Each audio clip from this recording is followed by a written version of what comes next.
I was able to watch Andor's first 4 episodes, so in anticipation of tonight's release, I wanted to give my initial review of the first 3 in particular. These thoughts will all be as spoiler-free as possible, so I will not be giving away any major plot details, and I won't be covering episode 4 much at all. The first thing going in is that I was probably someone who was looking forward to Andor more than average. Rogue One would sit near the top of my movie rankings if I wanted to get angry comments and actually made one, so this is probably one of the shows I was most looking forward to, along with The Acolyte. So far, Andor is living up to and surpassing my expectations, and I think anyone who also loved Rogue One will probably feel the same. One of the biggest complaints people who aren't as big on Rogue One tend to have, though, is that the characters in the movie didn't quite have enough room to breathe, and I think the TV format and lower stakes of these first few episodes, they're not taking down the Death Star, help to remove that complaint.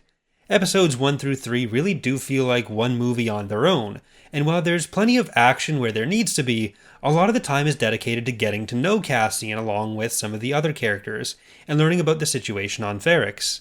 One of the things I like most is that if Rogue One is an exploration of the Rebellion, and how far those characters are willing to go both morally via Saw Gerrera for example, and in self-sacrifice, the opening to Andor has explored the Empire in similar ways. You get a sense of the Empire and its actions which go beyond simply seeing the usual military crackdowns and planet destruction. There's of course always elements of that, and there will continue to be throughout the series I'm sure, but there's an almost mundane and banal level to its evil that rarely gets explored in this way. In one scene, you get to see the impact the Empire's actions have not just on its subjects or opposition, but also how it impacts its proponents who are actually executing that policy on the ground. While in the next scene, you see how these are all ultimately just cogs beneath the notice of that larger machine. Regardless of whose side they're on, everyone is ultimately just a piece of paperwork that has to be filed, or something that stands in the way of the ultimate control of the Empire. I'm sure the Rebellion will continue to get that kind of exploration in future episodes as well, and while the end result is still a fun Star War, my feeling is that so far it's a show that knows what it wants to do with each scene and overall story, rather than setting out to be fan service existing for its own sake, which some shows can sometimes lean more into. Those again can be fun too, but the result is a very different style of show. I've seen Andor described as being more adult, which I think is probably an accurate term, even if I think saying that sounds kind of pretentious. Along those lines, the showrunners have spoken about avoiding fan service, and I think so far they've managed to succeed in that. Some have taken this to mean that there's no Easter eggs or that the pre-existing universe gets ignored, but that's not really what's going on there. If you keep your eyes open for them, there's plenty of outside references that get made, some more important or obvious than others, especially if you watch with subtitles on, but I never felt while watching any of the 4 episodes like anything was thrown in because it would just be a fun reference for its own sake, rather than because it made sense to make that connection for the story and the world building. You can definitely argue how much any individual Easter egg or cameo falls into one extreme or the other on that, because it's definitely a spectrum rather than just a binary thing, both here and with all of the other shows.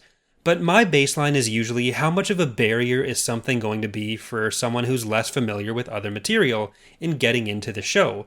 And my feeling so far is that there's nothing that requires you to have that much prior knowledge to appreciate what's going on. If you know a bunch of obscure lore, there's definitely things you'll notice that other people won't, but not picking up on those things isn't going to limit your ability to understand why what's going on for the story is important, or even just what's going on at all. I think one example of this would be, say, Cobb Vanth versus Cad Bane in the Book of Boba Fett. That's a scene that I really liked personally, but it may have fallen flat for a lot of people when watching Book of Boba Fett.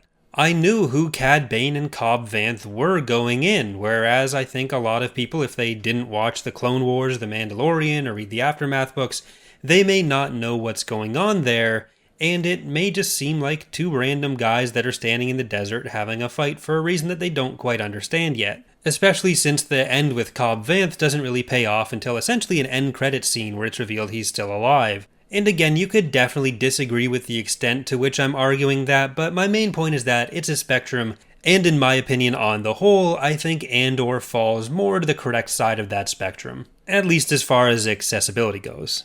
I think the production value is also notably higher than the Book of Boba Fett and Kenobi in particular so far, thanks to its reliance on tech that isn't just the giant screen dome that is the volume.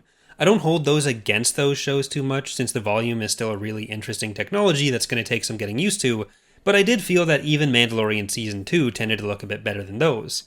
I'm by no means an expert in production, so I don't want to get too deep into that, but I think considering the grittier feel of the series overall, the more traditional sets were a big help for that, and I thought the series looked really good so far. So overall, I think Andor may be securing itself in my number one spot for Star Wars TV shows throughout these first few episodes, making it at least competitive with The Mandalorian's first season, which going into this would have been my favorite. Like I opened with, if you loved Rogue One or your main complaint with that movie is the character development, I think you'll probably be really happy with what we're getting here in the first few episodes.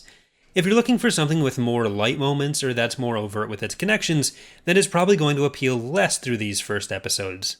For those of you watching before it's out, let me know in the comments what your impressions are going in, and for those watching afterwards, let me know what you ultimately thought. Did you agree or disagree with any of my major points here?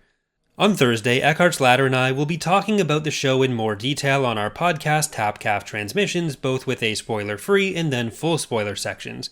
That'll be live streamed here on Datapad, so if you want to check that out, subscribe here. If you've enjoyed, please leave a like so that YouTube will like me. If there's interest in more of these kinds of reviews both throughout the season and with other Star Wars shows or media that's coming up, let me know. I'll definitely consider doing that if there is that interest.